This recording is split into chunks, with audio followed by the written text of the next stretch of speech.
Hello, pro wrestling fans. It's me, Joe Monroe, and I have with me very special guests today for this very special memorial episode. I have my good friend James Kendrick. James, how you doing, man? I'm doing pretty good. How about yourself? Doing good, man. I thank you again from the bottom of my heart for helping me doing this. I know we had Charles Colton. He was going to originally come on, but he had to take the last minute booking. So I told him, Rollin would say take the damn booking. So go take it. Yeah. So go ahead and do it. But today, guys, we're going to talk about none other than the legendary Rollin Hard. James, we was talking off camera. You said you met him a couple of times, but he was one of your inspirations to get in the business. I knew him personally because he's my cousin. He's family. So we're going to share some stories. We may laugh. We may cry a little bit. I know I got some family members going to come in on the comments. I got my wife on the other side of me helping me, keep track of that. So let's go ahead and get started. I mean, this guy was trained by Dangerous Danny Davis in OVW, and I think he wrestled there, if I'm not mistaken, for about a year. And there was this controversy with his gimmick at the time. James, do you remember what that gimmick was? Tornado Taz. Yeah, it was Tornado Taz / Trustworthy Taz, whatever. Dang it, I should have got that picture out. I got a picture of him with that T-shirt on that he used to have. It had I think it was Tornado Taz that he had it on. But the rumor was, I don't know if it's true or not, but what's, passed along for, telephone, telegraph, telewrestler, and this is also same with family. Taz threatened to sue him if he kept using the thing, and, that's when he came up with Rollin Hard gimmick. Yeah. And a lot of people say it's controversial, but you know what? We won't get into it too much. But people loved it. I mean, you were probably there for most of those matches before you even started wrestling. What was that crowd like whenever he would come out? Oh, electrifying. Yeah, I mean, didn't matter what entrance music he was using. I remember him using Ghetto Superstar. Mhm. That, and he coming out with a big old afro wig on. He just loved it. It was a different experience, so to say. Yeah, because we're talking about late 90s, early 2000s. That was wrestling was different in general. Because if people pay attention to the IWA Mid-South history that I just did, Ian just came off of ECW, and he decided to bring kind of like that Onita's type wrestling to this part of the region in the United States. And I think personally it kind of worked, but it kind of didn't.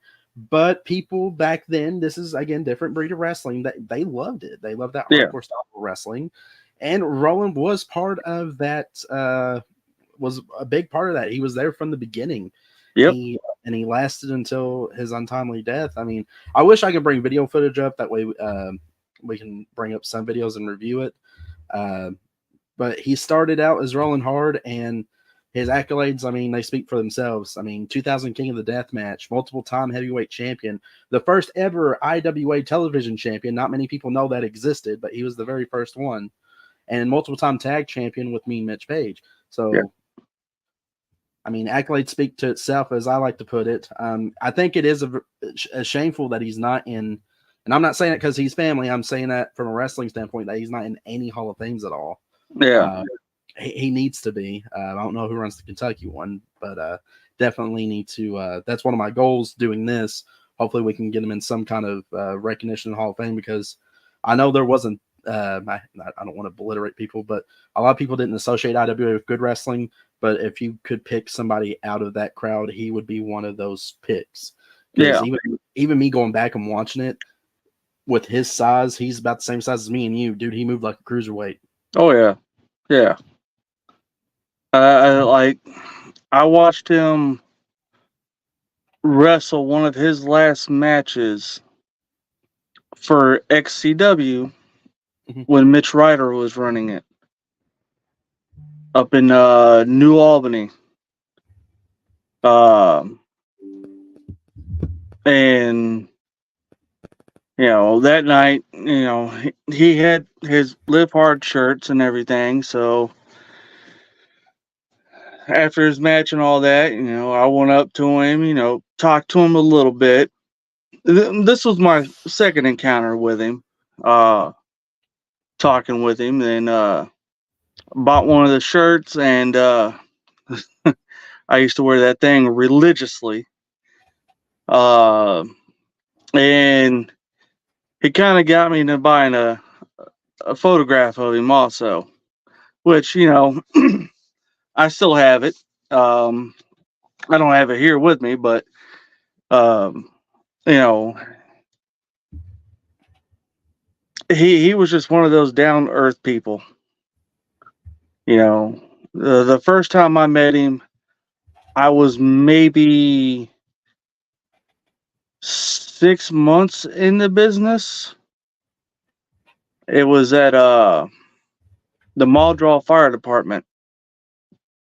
He just came to the show just to hang out, and I stood up and shook his hand, introduced myself, and one of the guys played a rib on one of the other guys, and Rollin's like, "Tell him I did it."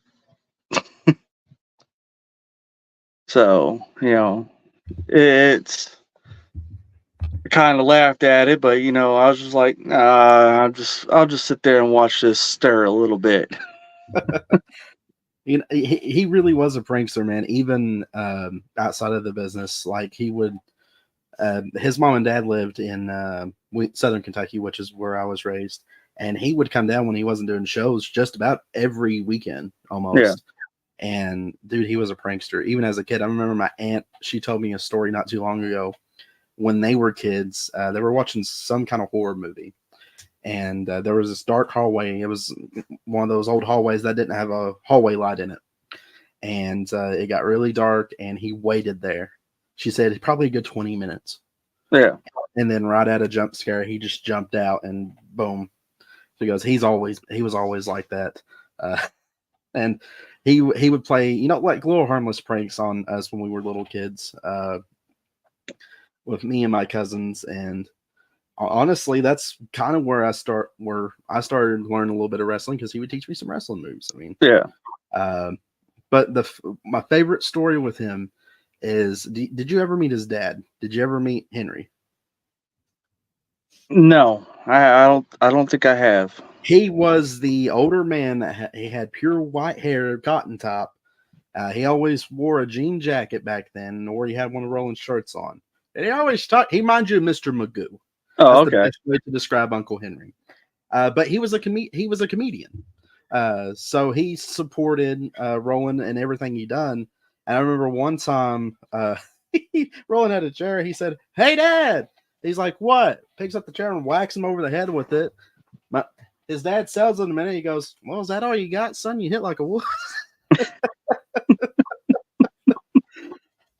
But he's like, "Oh, me and Dad do that all the time." I was like, because I thought I freaked out because I was maybe probably about 5, 6, 7 years old. And I was like, he just hit Uncle Henry with the chair. Why is he mad at him? Then I was like, oh, okay, I get it. But he was always like that, man. He was always up to, being tricky. But he was also a great, he was a family man too. Yeah. He always told me, especially when I got older, if you're going to do this, bub, you're going to have to make sure your personal life's straight first. Then I would recommend you getting into the business. Yeah. And I was like, okay. I was like, and I believe I've done that pretty well. Another thing he also taught me was you never stop training in the business. He goes, you learn something new anytime, everywhere you go. He goes, it's different, either with it's styles of wrestling, if it's how a promoter books. He goes, there's just wrestling, you can't learn it all. Yeah. He goes, you're always going to learn something new. And I always took that to heart. I still do to this day. But his one of his favorite matches that he used to tell me that I can kind of remember is that he loved working with Cash Flow. Yes. And you probably seen some of those matches. I went and watched them on IWTV recently, and I'm like, oh my God. Yeah. I've been in the ring with Cash Flow. So Yeah, some of those matches were brutal. I actually just got done watching Rollin Hard versus Bull Payne. Ah, Like 97, I want to say it was. something like 97, 90. Is it on YouTube? Yeah. Yeah, I think it's like 97, 98, something like that. Yeah. But yeah, like, but him and I would say, I can't decide to me who would be his greatest rival. I would have to it'd have to be either Mitch Page, or it would have to be Cash Flow. Because those two, I personally knew, he knew him personally. Those were his friends, and we know in the business, your greatest friend is also your greatest rival in the business. Yep. And those matches speak for themselves. They were both hard hitting opponents, especially him and Cash trading chops. Yeah. Jeez, it sounds like gunshots going off.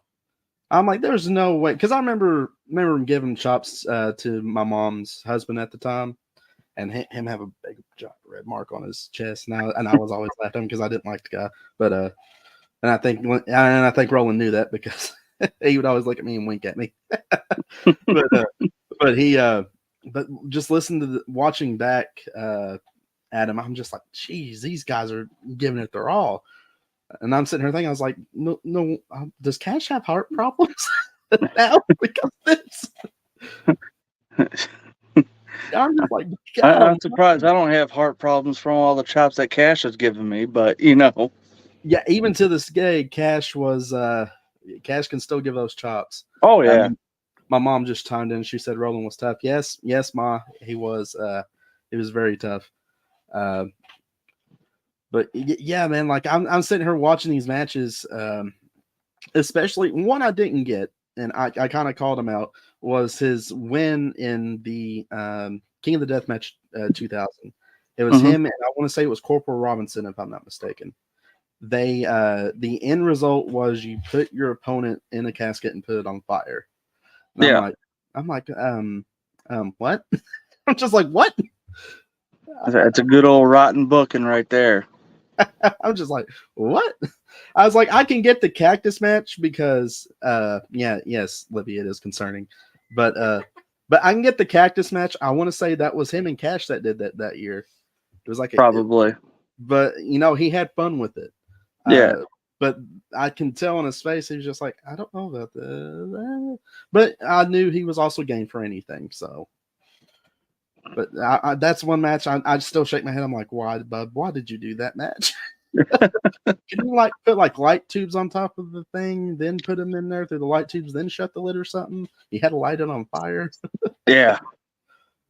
But I had the DVD. I want to say someone has it, but I bought it because a buddy of mine found it and gave it to me, and I was like, yeah. Because I don't have. I mean, I got these pictures behind me, and I got some personal pictures too. Yeah. But I didn't have any of his, and I got some of his tapes finally, but I didn't have any at the time. Yeah. So a buddy of mine got them on DVD. But now, my grandpa, he had some of his tapes that Roland gave him to watch. Even though my pal didn't like, that deathmatch style of wrestling or hardcore wrestling, whatever you want to watch it. But he loved watching his regular matches. Yeah. And we'll speak into that here. During, I want to say it was the early 2000s, he did that hardcore no more phase. I don't know if you remember that, but he did not do any deathmatch style wrestling. He just did regular matches. To me, I want to say he wanted to do that just to prove a point. Hey, I'm not just a deathmatch wrestler. I'm also an actual wrestler. I can actually do stuff without hitting anybody over the head with a plastic bag full of thumbtacks or something like that. And it's, to be honest, he could move with the rest of them.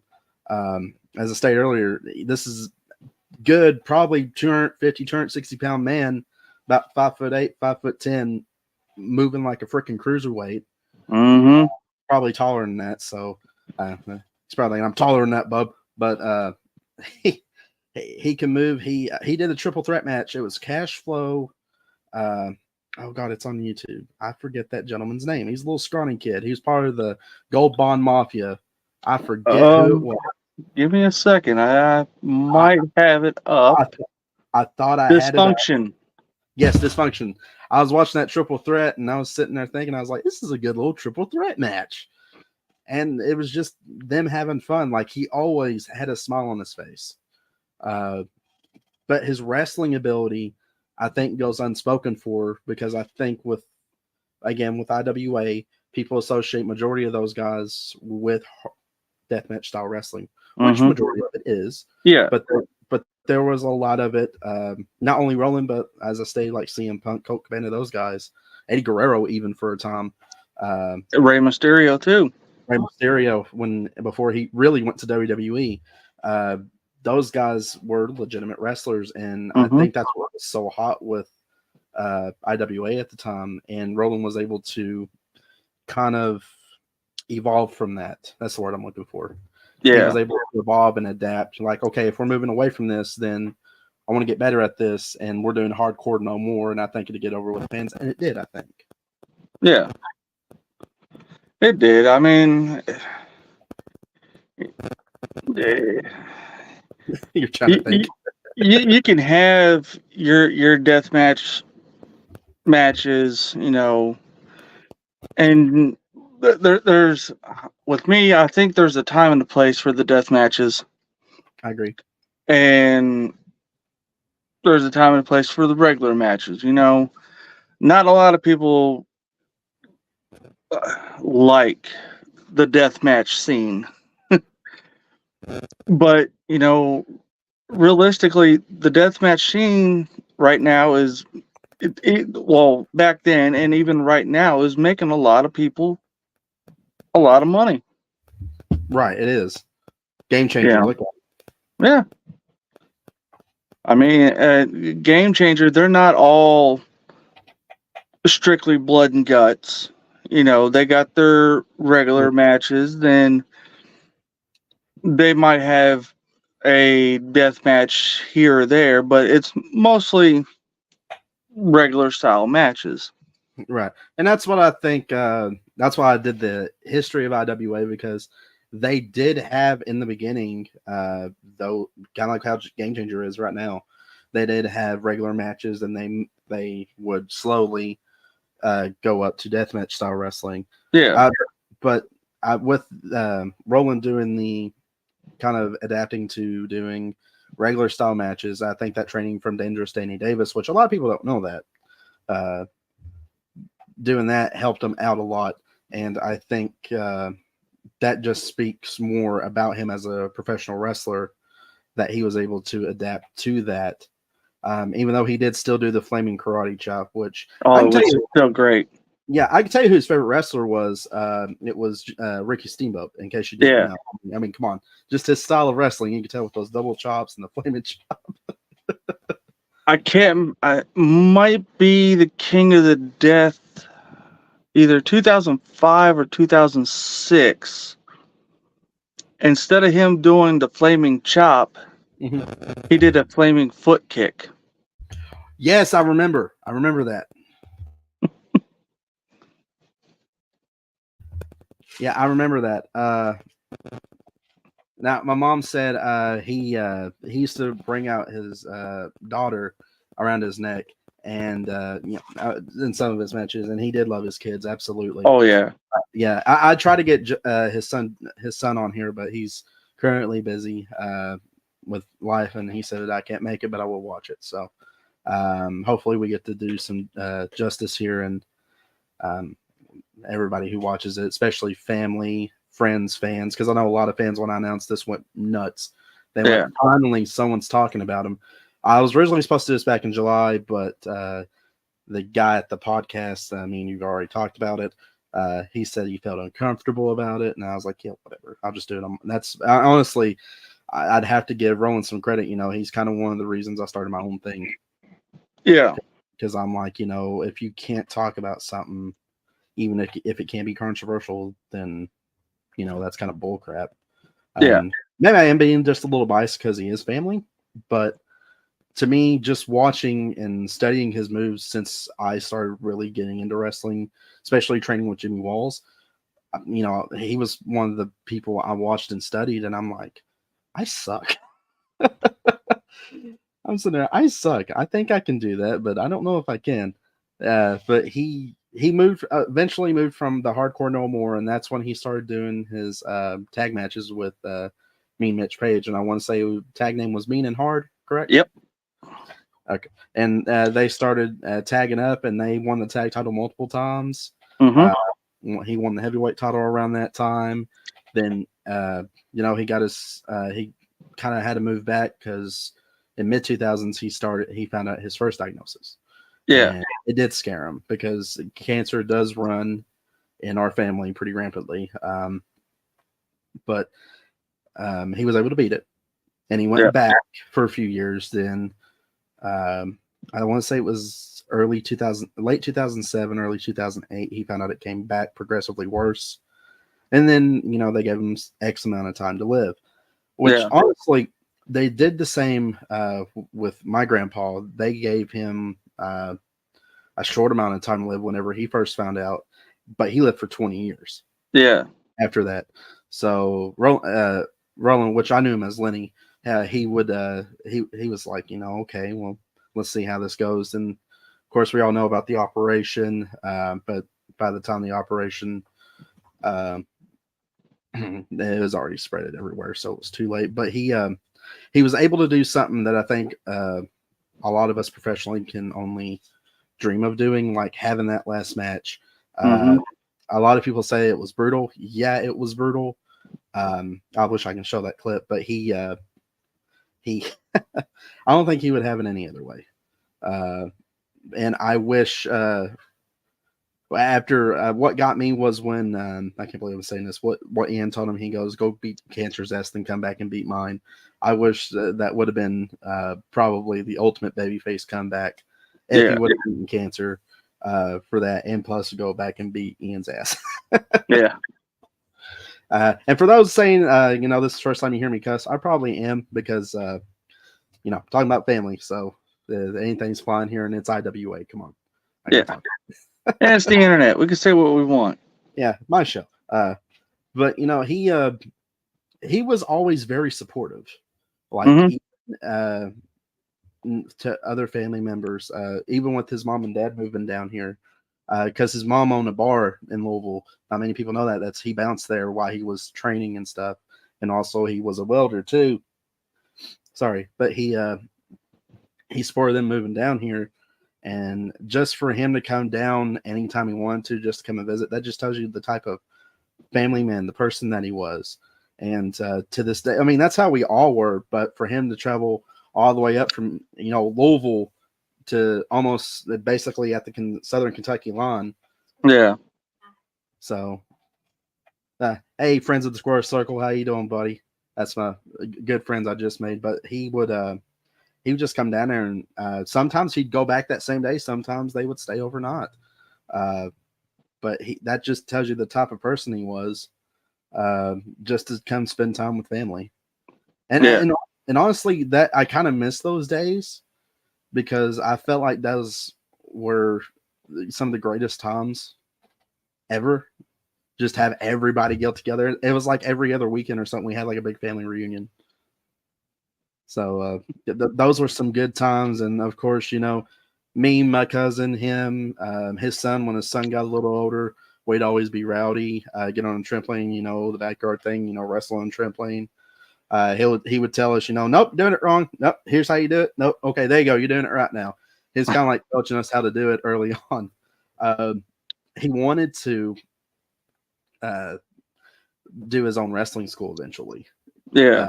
And I was like, you better put me in it. He goes, oh, come up here. Okay. He goes, you're not doing deathmatch stuff, but come up here. He goes, I'll teach you. And not many people, I don't share that with many people, but yeah, I would always hound him. And that was one of the things I said to him. I was like, dude, you gotta get better so we can train. And he laughed. He goes, well, I'm trying, bub. I'm trying to get better. I remember that phone call and just laughing with him. That's how he was, man. Even with him being sick, he always knew how to have a good laugh. Just be life of the party.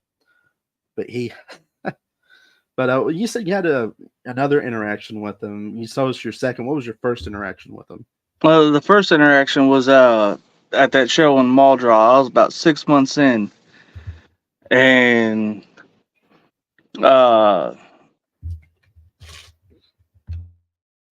I'm sitting there, and walks in Rollin, and of course, I get up, shake his hand, introduce myself, and a guy that Terry England's very familiar with, Jeff Crow. He was also on that show that night, and a guy named J Boy decided to pour water in Jeff Crow's boots. And Jeff got kind of heated about it, and Roland kind of felt disrespected because Jeff didn't shake his hand, say hi to him, or anything. So Roland was just like, "Oh, just tell him I did it. I don't care. He wants to disrespect me, act like a superstar." And there's just little old me like, okay, because I got Rollin Hard sitting across from me. I got Vic the Bruiser sitting right next to me, and I'm only 6 months in, and I'm just like, I don't know what to do. It's like, should I do something? Should I just sit here and shut up? Should I just keep my head down? Yeah. I just looked at the promoter. What match number am I? He's like, you're number 1. I was like, when are we starting? Because I don't want to be in here. Get me out of this uncomfortable situation, please. Yeah. But I'll go ahead and tell Charles' story. I didn't know this when we was I posted something after about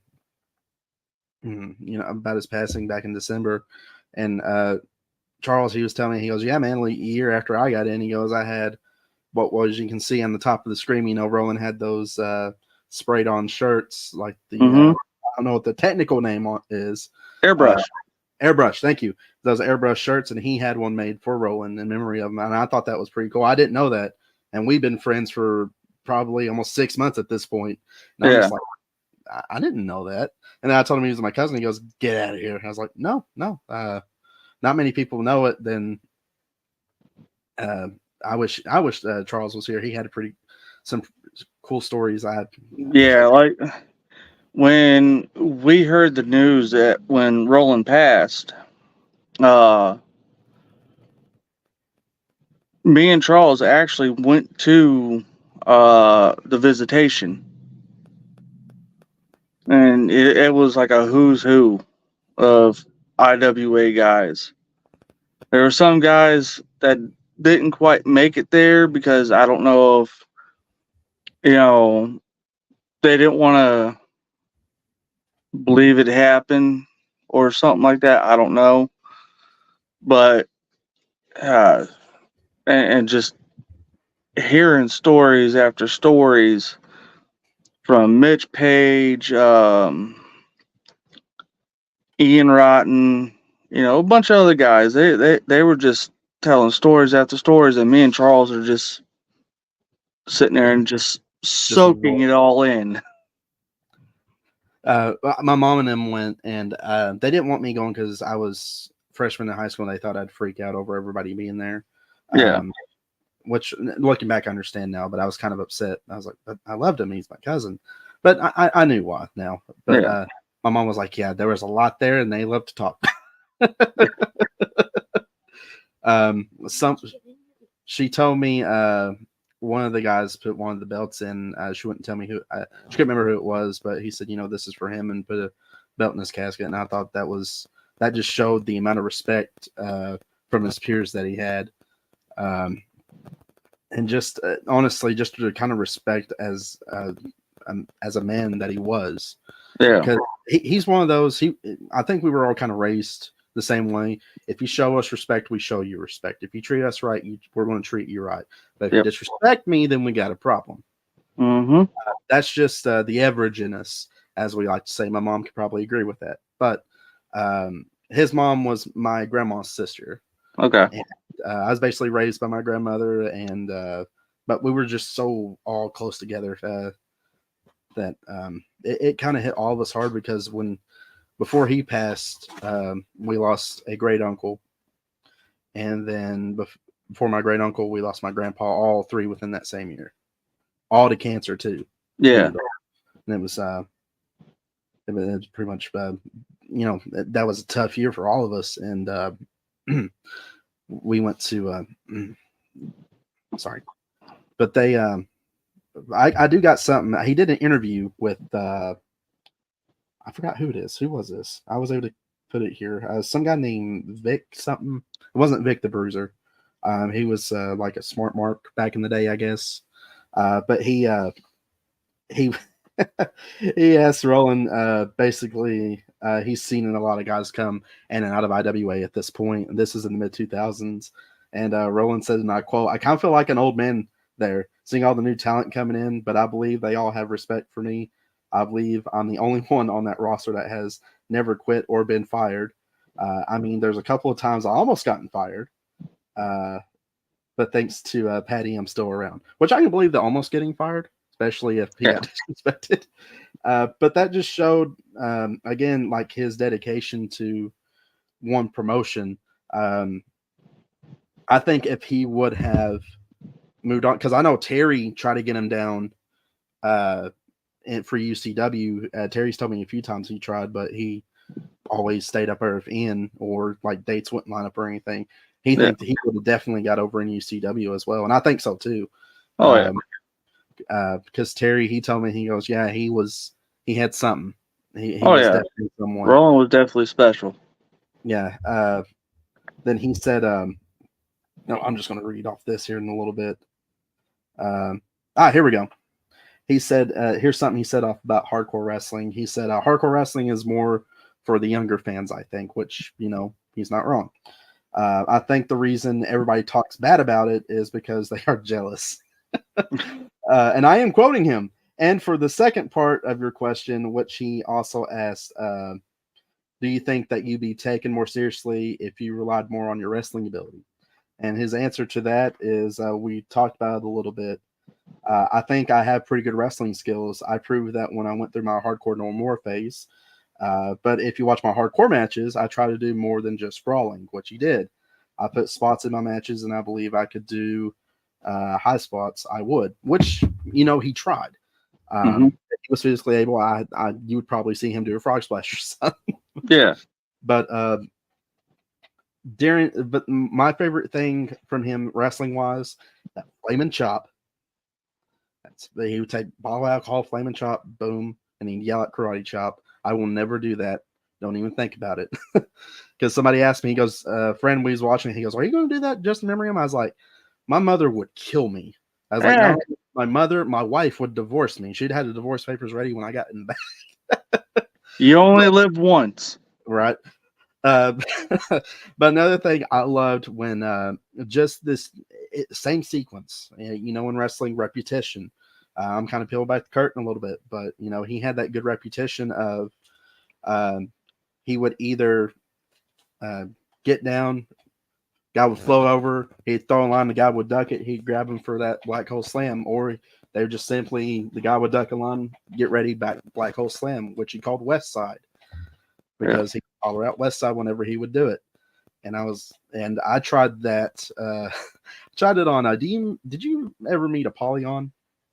No. So he's taller than everybody. I tried it on him because he watched it. He's like, "You could do it." I'm like, "Fine." It ended in disaster. But just those, like, I can see repetition within his matches that prove that he was a good wrestler. A lot of people are saying, repetition's bad in wrestling, and we know, like, hey, that just shows how good you are. Yeah. Like, you're able to remember those. It's like dancing in a way. You remember your steps. You remember what you're going to do next. And then probably back then, there were some of those people that knew how he was. Like, I'll probably throw Cash Flow in the mix.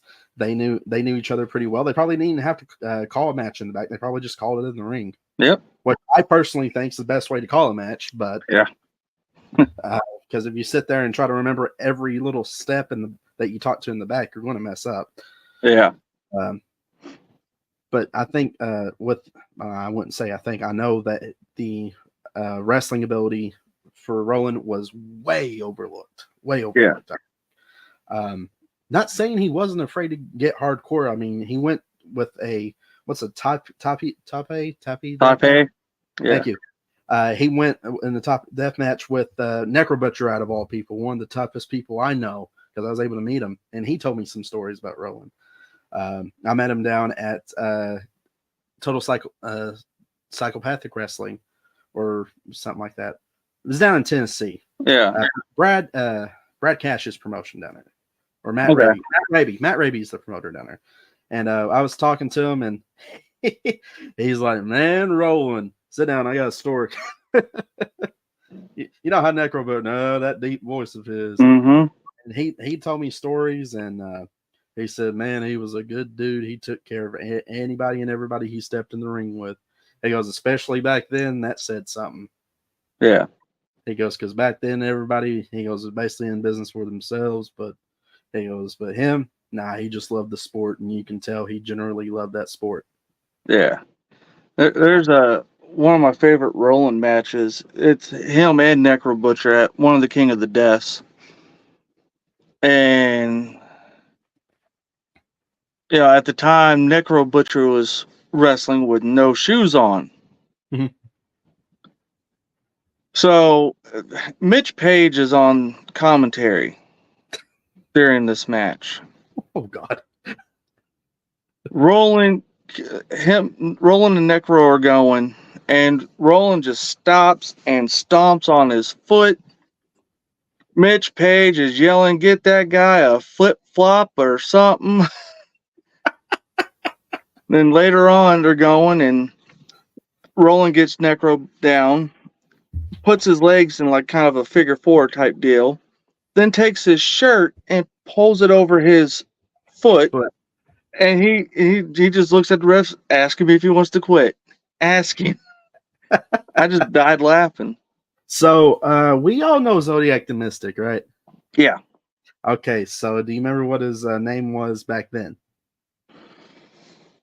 Off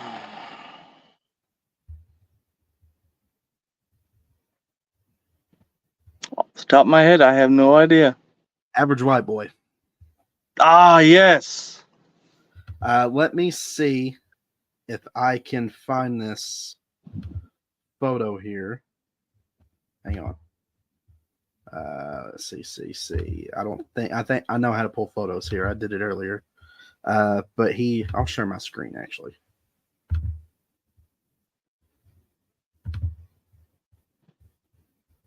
Hang on. Let me find that picture real quick.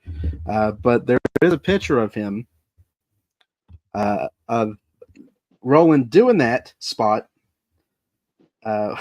with him as Average White Boy. You can't see his face, thankfully. Yeah. So I am going to show it. Zodiac was another person that was going to be with us. He's going to tell some stories, but again, he took a booking, so definitely understand that. But let me see. Can I just had it up to where did it go?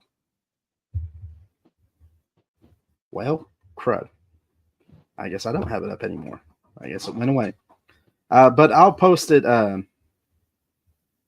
It'll be on the little flyer whenever I repost this for the cover art. But he's got him doing that thing, and I'm just like, how did that not hurt? And he told me, he goes, it didn't. He goes, but it was good for selling though. Yeah. I think it hurt us, but it was good for selling. Friends in the Squared Circle, they said, hey, DDP did that look at him. 5-star classic, bro. LOL. Sarcasm, by the way. And my aunt, she goes, Rollin was one of my favorite cousins, which it was. He was always a favorite of my aunts and my mom. So they kind of, they grew up really, really close we all did. But he, let's see, there's one more thing from this interview I was going to read off. Let's see. Oh yeah, he asked this guy Vic. He asked, "What are your goals and ambitions to achieve in the wrestling business, or do you feel like you've already achieved that?" And Rollin stated, and I quote, "I haven't quite achieved all of my ambitions yet. Hopefully, one day I can. Though, and my number one goal right now is to hold the tag team straps for at least 3 more years. That's my predicted retirement goal right now. When I first broke out into the business, I said I wasn't doing it for the money or the fame, but just wanted to live out my childhood dream. And I always said that I've when I turn 30, I'm done. But hang on. But no, now, but now I don't know. My son is at the age where he likes watching my tapes, and that's completely true. Like we want to get to a certain age, and you're like, well, maybe I should slow it down. I'm getting a little bit older.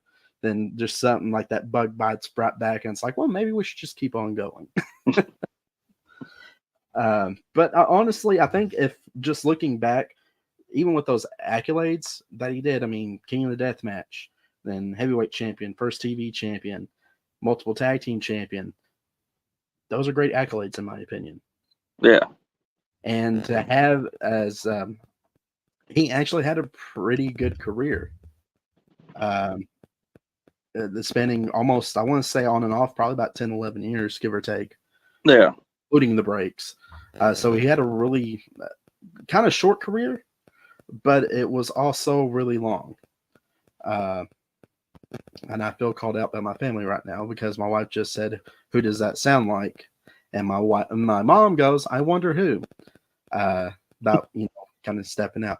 Hey, guys, I'm doing this now. Okay, now's not the time to be calling me out. And mom, my mom goes, "He did love the Wildcats." Yes, he did. He actually had. Yes, he did. Yes, he did. He was a big UK fan, not a Louisville fan, but even though he did live in Louisville, he was a big UK fan. Believe it or not, no. My wife goes, "I bet that won him some popularity." Probably not in Louisville. No. No, but him and I want to say Uncle Henry, Mom, if I'm, she can correct me if I'm wrong. They were both. Yeah, that's what Uncle Henry had. He had the old, the old '90s jean jackets that UK came out. Yeah. He would wear to the matches, and he would always crack up jokes and everything with them. But yeah, both of those men, big UK fans. And one thing I will say, I want to say Uncle Henry was his manager for a time, maybe. I can't remember if he did, or they did a spot where they shaved his head. Yeah. Or something. I think it's one of those things I tried to look for, but I couldn't find. But no matter what Rollin would do, Uncle Henry was right there. Yeah. Even though his name was also Rollin, Rollin was Rollin Jr., but we all called him Henry and Lenny. But they would just a big support. I don't think you could have picked a better father and son duo. Yeah. And same thing with Aunt Linda, his mom. They just great family. And they supported their son because Rollin got his life straight before getting in the ring.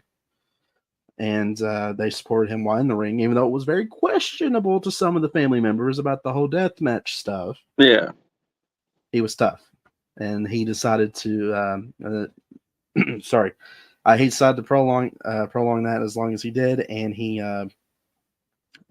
proved a lot of people wrong, I think. Oh, yeah. Yeah, it definitely did. Even though he was known as the food stamp champ, the man from west of the Ville, the ghetto superstar, no matter what you called him. Yeah. We knew him as the man who laid in the tanning bed and got dark really quick. Well, literally, that's why his skin was so dark. He would lay in the tanning bed multiple times a day. Yeah. But he man, just I'm trying to think of. I had a story, but I forgot it. Let me see if I wrote it down. We're talking about a lot of things here, and I'm just like, oh God, hang on. There's something else I was going to mention. He had King of the Death Match. We talked about all that. See, this is what happens when I go off track a little bit.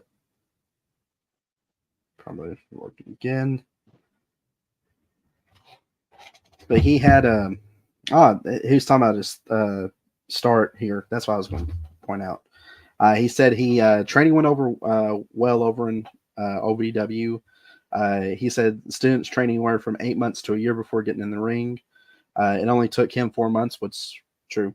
I was dedicated, though, which we all know that. I was the first to show up to school overnight and the last to leave. I went through about 6 girlfriends. I can believe that because not many people back in the day liked wrestling. So I was also working two jobs. We went over his job welding and bouncing, and went to wrestling school in the evening. No, he would weld during the day, wrestling school in the evening. Then at night would bouncing, do the thing all over again. So he had the typical story of a wrestler. You know, Yeah. work your shoot job, go train, work your night job, just to Yep. support that. So through and through, again, there's another what I would see as an accolade if you can do that and train and become really great in the ring, which I think he was.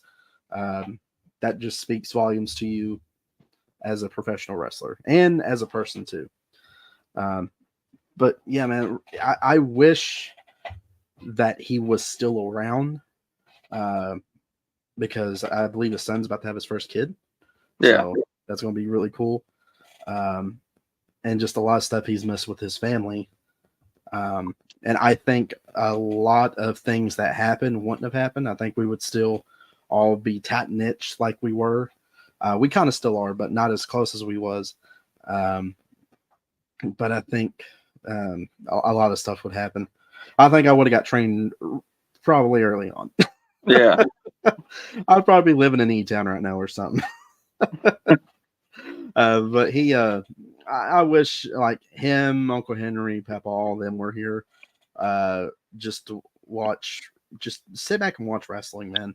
That's all they used to do. They used to sit back, kick back, watch wrestling, talk wrestling, talk about Westerns a lot too.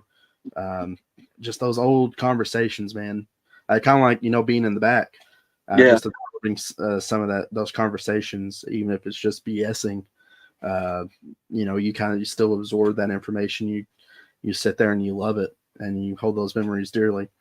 I still try to do that with you guys in the back that I listen to story wise, and I'm just sitting here thinking, yeah, that's pretty cool. Then you have Flynn over here. He says something off the wall, and you're just like, really, dude? Yeah. Or one time, someone told Flynn, if you don't shut up, I'm going to make you fly, like I did that one time in Tennessee. That's one of my favorite stories. But I'll save that for another time. Flynn's on here, so I can give him heck about it. But yeah, man, Rollin, I think if there's any Hall of Fames, where if it's in Indiana, Kentucky, because that's mainly where IWA was at, I think he deserves to be any of those wrestling Hall of Fames. And if anybody from IWA deserved it, it's him. Especially staying there since day one until his death. Mm-hmm. And I would believe that he probably would have stayed with Ian, maybe. But that's another conversation for another day. Yeah. I won't get in. I'll be nice, but I think he would have. He probably would have stayed a little longer if he was around. I'll say that, and I think he would have been as dedicated as he ever was. And honestly, I think because his son wanted to be a wrestler too. Yeah. I think he would probably wrestle because, dude, I think he's either 6 foot or over 6 foot. So that just tells you that he would have been one heck of an actual wrestler. Yeah. But yeah, man, I think if any underrated person in Kentucky deserves it, it's Rollin. And if anybody, is it Dale Bass that runs the Hall of Fame for Kentucky? I think so. Well, Dale Bass, if you're listening to this, which I'll probably see him in Caverna in a couple of weeks, I'm going to pull your arm until you put him in. Yeah.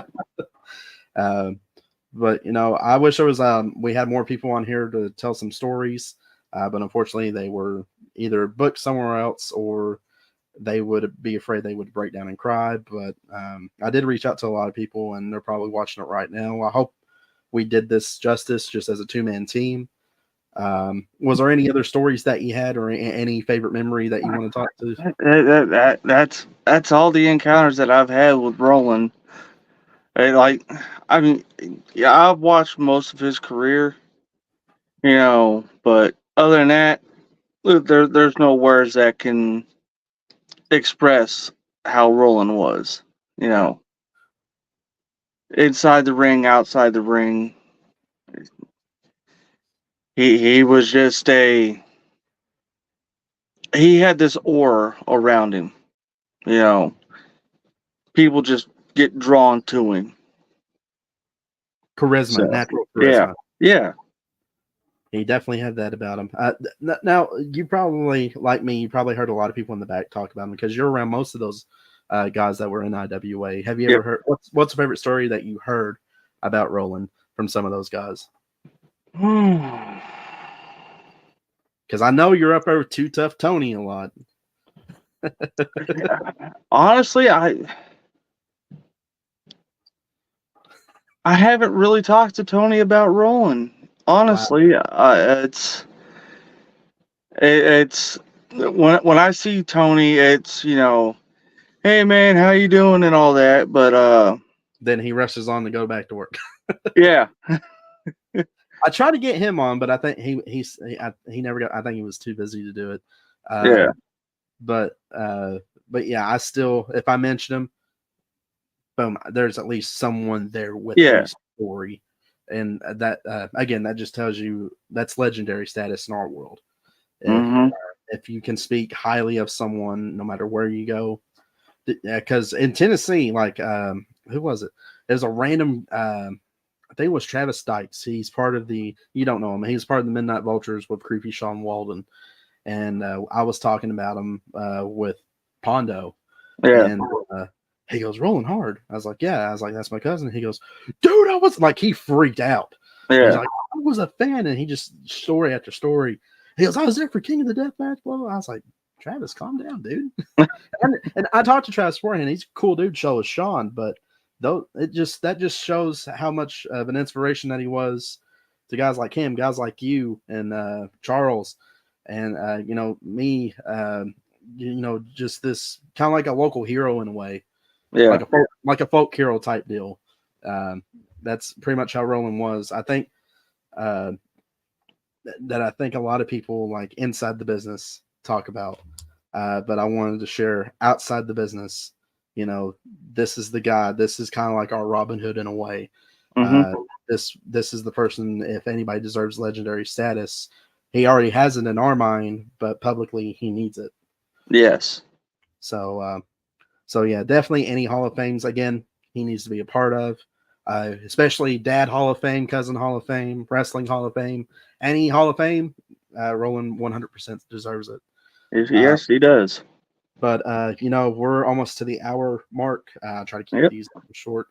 Don't mean to keep rattling on with stories, but if anybody, if you're watching this on record, if you have a good Rolling Hard story, leave a comment. I would love to see it. I'm sure James would love to see it. Uh, our family would love to see it.